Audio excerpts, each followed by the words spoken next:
Ancients believed that liberated souls after death went on to become stars in the sky, always looking upon and guiding us when the sun was not around. With the coming of age of discoveries and telescopes, we get to realize that stars are not small twinkling lights, but rather spherical balls of fire, just like the sun. Our sun is just another star, among billions of them around us. Newtonian mechanics and electromagnetism led to the explanation of composition and internal structure of stars.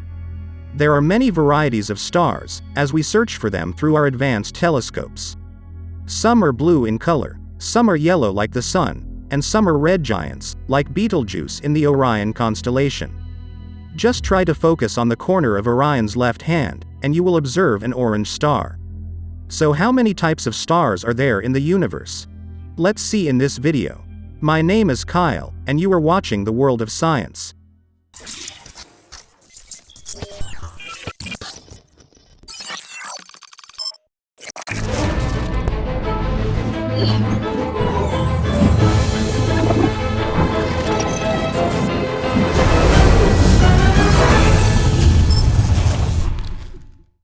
Stars can be classified into many categories, like on the basis of mass, color, temperature, and their evolutionary phases. Let us talk about stars in various phases of their life, starting with on the basis of stellar evolution. Proto Star. This is the initial phase star, which is formed due to collapse of nebular gas under its gravitational force. In the initial phase of the star, it has not reached enough temperature to start nuclear fusion, but due to friction produced by the gravitational collapse of the star, heat is generated that makes the star produce light. This phase lasts till 100,000 years or more, and subsequently converts into a main sequence star. Main sequence star. This is a usual star we see around us, such as our own sun. The star has reached enough temperature to start its nuclear fusion process. Two hydrogen atoms combine to form a helium atom, and in this process produces a lot of heat. This heat is used in two ways. One is to balance the inward gravitational attraction by providing outward thermal pressure. On the other hand, the left-out heat is produced as a source of light and radiation. This state is called a hydrostatic equilibrium, in which a star is able to retain its spherical shape. Red giant stars. Main sequence stars keep on burning hydrogen, and heavier helium atoms get deposited in the core. After consuming all hydrogen, if there is enough heat inside the hearth of the star, then it can fuse helium atoms to form bigger elements, but small stars like the sun cannot produce that much heat. So when there is little hydrogen left, on the outer area of the sun like stars, it begins to expand, or we can use a better term, inflate. This principle is called the mirror principle, in which, to compensate for a collapsing star, the outer surface gets expanded. This outer core, mostly red or orange in color, with average temperature of 5,000 kelvins, inflates to a much bigger volume, and that is why it is called a red giant. When after 5 billion years, our sun will become a red giant, it can easily consume the Earth, that is approximately 150 million kilometers afar. White dwarf. After the red giant phase, the heavier core is left, and keeps collapsing under its own gravitational pressure. But this compression is causing the particles in the star to come closer.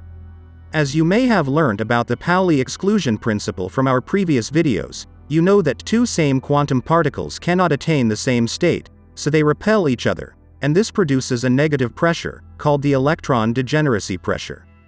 This outward pressure balances the inward acting gravitational force, and white dwarf achieves a stable shape. The density of white dwarfs is very high. A white dwarf with the size of Earth may contain mass greater than that of the Sun. Neutron star. If the mass of white dwarf is very much high, then the gravitational force wins the tug of war with electron pressure. Indian physicist Subramanian Chandrasekhar had proposed the required mass for an object to remain a white dwarf. This mass limit is called the Chandrasekhar limit, and it is equal to 1.4 times the solar mass. So any object greater than this limit will collapse further and lead to a stage of neutron star. Neutron star is the collapsed state of a massive star. Ordinary matter is made up of protons, electrons, and neutrons. Neutron on decay produces protons, electrons, and antineutrino. This massive compression causes the protons and electrons to fuse and form neutrons. Thus, the whole star is composed only of neutrons, and hence the name.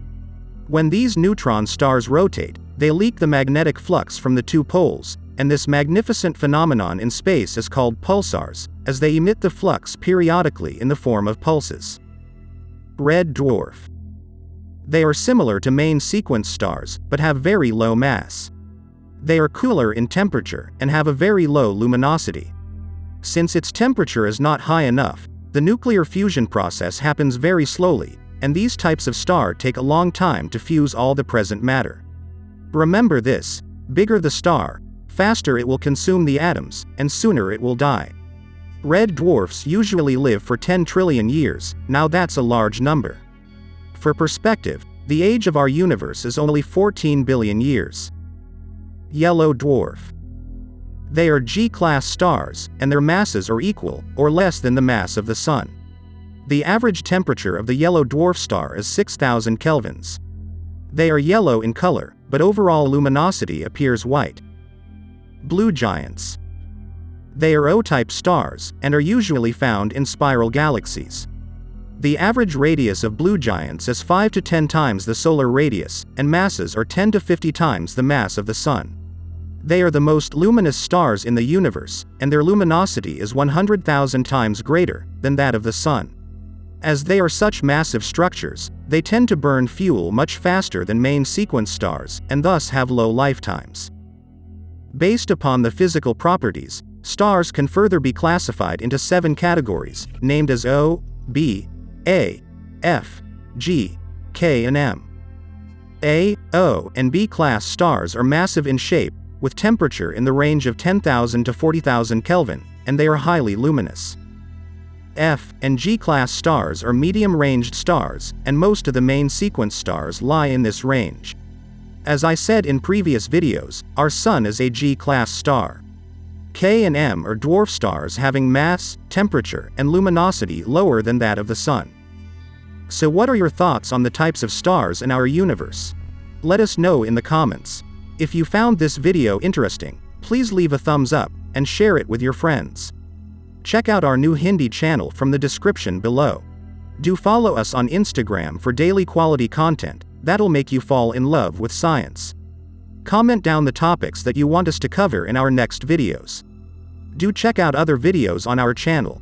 Make sure you subscribe to the World of Science. Until next time, stay scientific.